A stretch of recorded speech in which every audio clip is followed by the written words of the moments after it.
Have you ever wondered why we never see the dark side of the moon? This is due to something called as tidal locking, which means that the moon rotates just as fast as it revolves around the earth. But why does it have to do that? It all begins with a pencil. This pencil is held by one of its ends while the other is left free.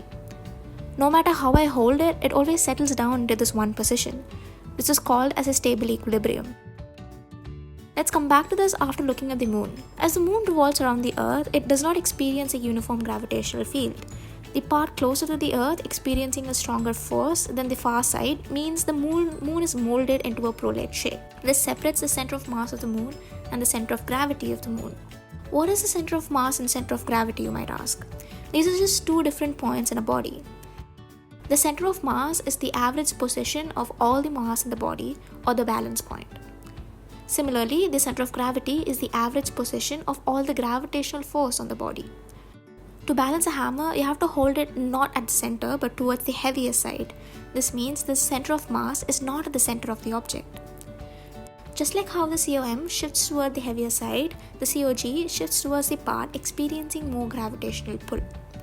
For objects on Earth in a uniform gravitational field, the COM and COG coincide. But that's not the case for the moon. Now back to the pencil. The stable equilibrium is the configuration where the COG is at the lowest possible point. If it's in any other position, gravity generates a torque to push it to the stable equilibrium. There's no more torque when stable equilibrium is achieved. And this is how it's done. The moon's stable equilibrium is when the center of masses of the Earth, the moon, and the center of gravity, or COG, are along the same line. Watch what happens when the moon rotates. In this model, the drawn lines signify the line in which gravity acts, and the screw is the line joining the COM and COG of the moon. We start in the stable equilibrium where both of them are aligned, but soon enough, these two lines are now misaligned.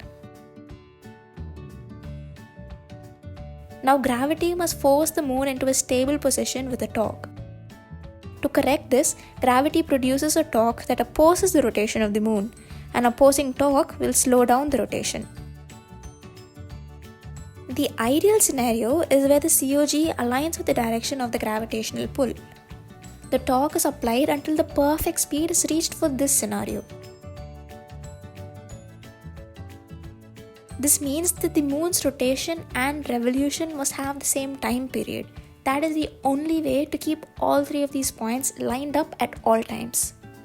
If these two lines are always aligned, it means we'll only see the same face of the moon over and over again. And this is why we never see the dark side.